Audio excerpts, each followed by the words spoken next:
What's going on, guys? Welcome back to the after credit scene. We're going to break down everything in episode 5 of Moon Knight. As always, like and subscribe to the channel. Hit the share button and share this thing all across the multiverse. And join us in the comments and share any of your thoughts about the episode, things you liked, things you didn't like, maybe things that I got wrong in the predictions. However, this week, if you go back and watch our prediction video up here, a lot of the predictions that we had for episode 5 really came to fruition. Especially, I've kept reminding people to use their eyes and ears and watch out for all the little clues, because there were things in episode 4 and in episode 5 that called back all the way to things in episode 1 and really played into the story. Not just clever little Easter eggs, but episode 4 had the swaying of the room as Mark rounded a corner, and you could hear boat noises in the background. And come to find out, Mark and Steven are on a boat, and they are in the Underworld on their way to the Field of Reeds. This was my second favorite episode. It's really close to episode 3. Only reason it probably wasn't my absolute favorite is it's just because it was a very dark, very heavy episode. But in terms of acting, in terms of just the story and the uniqueness, and I'm all about some freshness in the story. It really was probably the best episode in the series thus far. But as far in terms of action and having some of those things, moments of levity and things like that, there really wasn't a ton of it. You know, you start out at the beginning with Towerette and her character, the girl doing the voiceover, excellent, and that brought a little bit of lightheartedness to the episode. There's a lot of heavy themes in this one, and so we'll dive into that as we kind of break it down a little bit. But the back and forth and the ideas surrounding why and how Mark has dissociative identity disorder and his PTSD and the things that happen in his life. It was really great to finally get all those flashbacks and the backstory in actual moments rather than inference. I've kind of been teasing in the prediction videos that we're going to have to get some backstory at some point. They've been talking about this stuff and we're not seeing all of it. And it was really interesting to get all of it at one place, to get all of those different things and to use the psych ward as a place where you could have all those different memories and have all those different rooms where you could go at it, especially given the dynamic between Mark and Steven, where they could kind of battle to see different memories, where Steven is discovering things that Mark didn't know, Mark is discovering things that Steven didn't know, and how they're coming to terms with that was really, really well done. So in terms of best episode, probably the best episode, but my favorite, the turning back the sky, doing all those different things in episode 3. That was just a really visually stunning episode and a lot of fun. It took you to a lot of different places and was a really cool episode. Just breaking down the episode, you know, we start right off with a couple of really quick jumps, and they're really trying to play with whether or not Mark is losing his mind or whether or not this is all in his head or what's going on. There's a Moon Knight run, a 12 comic Moon Knight run that has a lot of the artwork that you see in the show, and that whole series revolves around Amit messing with Mark's mind and trying to break him and trying to trap him so that he doesn't act like Moon Knight anymore. And so they're taking a lot from that series.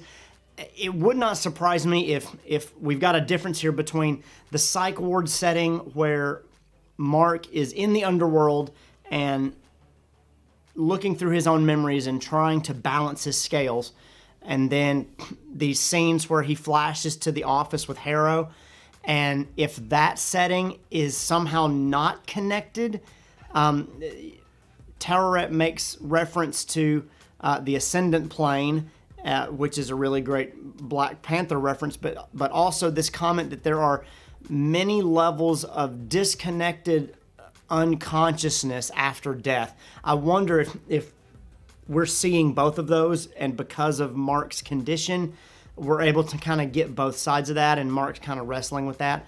So it'll be interesting to see where they go in episode 6.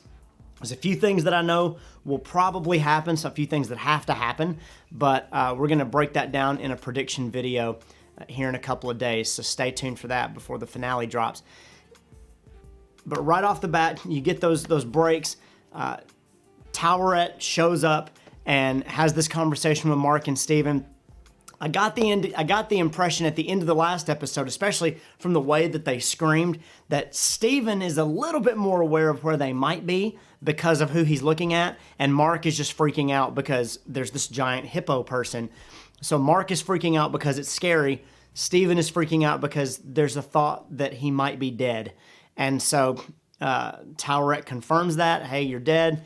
And when they start flipping out, they rush through a door and discover that they're actually on a boat. And Towerette explains to them that we're having to balance your scales, which is a throwback to episode 1 and his scales not being balanced.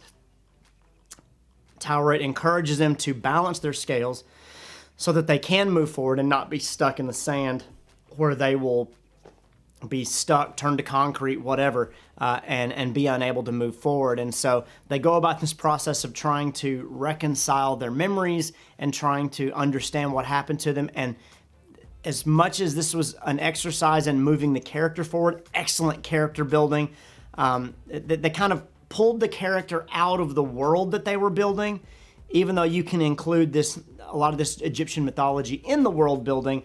I would say they pulled the character out of a world that they were building because he won't spend time there all the time when we see him in the future, and allowed this arena to be a place, a tool where we as the viewers could interact with Mark and Steven in a way where we could learn all the things backstory-wise that we needed to learn in order to move the story forward even further. And so if you think about it, this episode slowed down more than the rest of the episodes. The other ones are, hey, we're in London, and now we're in Egypt, and now we're in a tomb, and now we're here, and now we're there.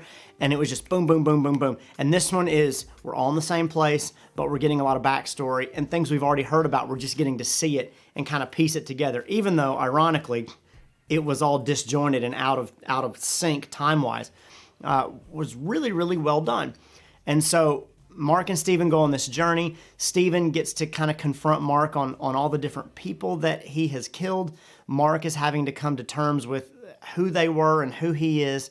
And then Steven starts going down the path of discovering what happened in Mark's life, that not only Steven is not the primary in the body, that Mark is the primary, and that Steven is a creation, part of the PTSD, but that Mark is somehow responsible, even accidentally, responsible for his brother dying, and then his mother having a break as well and abusing him and causing those kind of issues. And so you get another throwback to some things not only from episode 1, but some things that happened at the end of episode 4 with regard to the videotape, when you see young Mark and his younger brother Rosser going off to play, and they go into the cave, and you discover that both of them really enjoyed this TV show or this movie, and one of the characters was Stephen Grant, and they pretend to have British accents, and Rosser is one of the characters in the story that they've made up. And when Rosser dies and Mark's mom lashes out at Mark, he goes up into his room and decides to has that psychotic break, and they obviously they show that in a very quick way with the rolling of the eyes and all those kind of things, and but there's an aspect of possibly his dissociative identity disorder not being a genetic thing, but being something that was triggered by some PTSD. And so really, I think in terms of just helping the character kind of come to terms with the different personalities, and so rather than some statement on mental illness. And you get the realization there by Steven that all of his memories about his mother were shielded because of the personality, because Mark was trying to separate what he wanted in the world from what was actually going on. And then his mother beating him and those kind of things, and it being just a very, very well written, very well done episode, but very realistic and hard to watch at times. Moving forward, as Steven gets to see that the scales become balanced. I know we're blowing through this episode, but the sand zombies, I guess, is the best way to describe them. That might be an Easter egg. I'll have to research that a little bit and see if there's such thing as Egyptian sand zombies. But I guess mummies, whatever. But these guys didn't look like mummies. They look like sand zombies. Mark and Steven work together, fight them off, and then as Steven is thrown overboard, Mark is transported to the field of reeds, and that's where the episode ends. And so knowing what happens next there, I kind of thought maybe this was a journey for Mark and Steven to find a way in the underworld to get to wherever Khonshu's Ushabti was being held and be able to break him free. Now I'm a little more convinced that while they're in the underworld, Harrow has released Amit, and Amit is sending souls to the underworld, because we get a little glimpse of that. Towerette actually says, and she notes that there are souls being dropped into the underworld, and it's very odd. I'm wondering now if the Ennead will realize that something is going on and release Khonshu and allow him to take over for them, because they're unwilling to step in and intervene, but they know Khonshu will, and so that's what frees Mark. That's what gets him out. A lot of interesting little pieces in there. One that I want to talk about as we kind of wrap up here, as Steven and Mark are wrapping up, kind of figuring out what went on with his brother, and you find out from episode 1 that the odd conversations with his mother and living in his mother's flat are not actually what you thought they were, but Steven's mother is actually dead.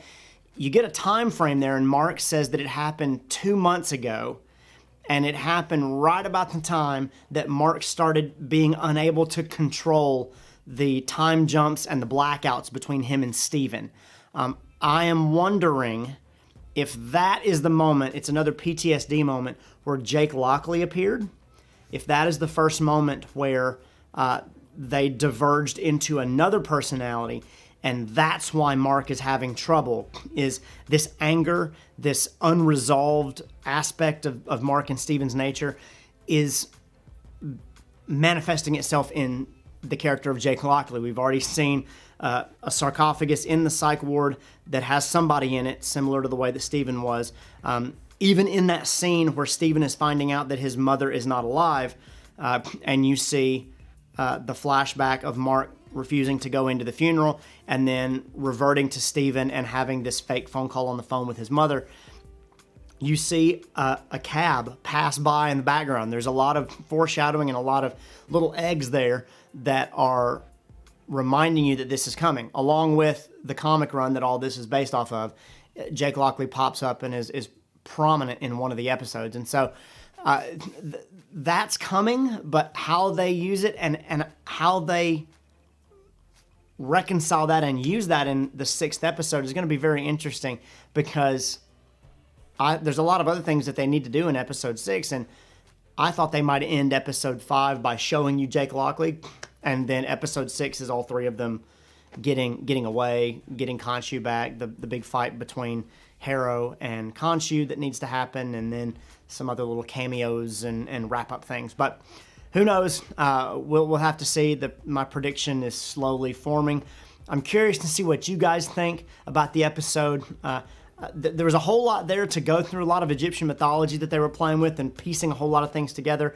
A lot of throwbacks to episodes 1 and 2 with regards to the scales and the backstory that they were hinting at, but they never actually gave you, including when Mark actually becomes Moon Knight, and you get to see not only Layla's father laying there dead with the scarf that they've talked about with the scarab on it, but he mentions his partner, who was his former CO. Mark says that, you can only go AWOL so many times, referring to the blackouts that he had as Steven before the military released him. And then he started working with his CO, this Bushman guy, who is a character from the comic books that is actually a bad guy who is involved with some of these things. And he's the guy that ends up going a little berserk and killing everybody at the dig site. Mark is left for dead. He drags himself into the tomb of Khonshu, and thinking that he's going crazy, he hears Khonshu's voice and makes a deal with him. And it fit very well into the character that Mark feels like he didn't have the power to save those people, and he feels guilty for all the things that he couldn't fix, but he should have been able to. And it's another way to hide. It's another way for him to become something that will protect him, another level of protection similar to the way Steven was, and he agrees to it. And Steven is the side of his personality that is sugar-coated, that sees only the best in his mother, because that's the way that Mark orchestrated it. He only sees the best in his childhood, and so he looks at this and feels like Khonshu is manipulating Mark, that it may not be the best relationship. And so it'll be interesting to see how they come to terms with that, having come to terms with each other in this episode. And so a whole lot of really awesome things. I'm really curious to see what you guys thought about it. Was it your favorite episode? Was it really hard to watch? Very dark? Did you like it? What do you think is going to happen next? Let us know in the comments. Like and subscribe as always. Thank you guys for watching. Check out some of our other videos over here. We've got plenty of content for you to sink your teeth into. And as always, when the next one drops, we'll see you right back here. Later, guys.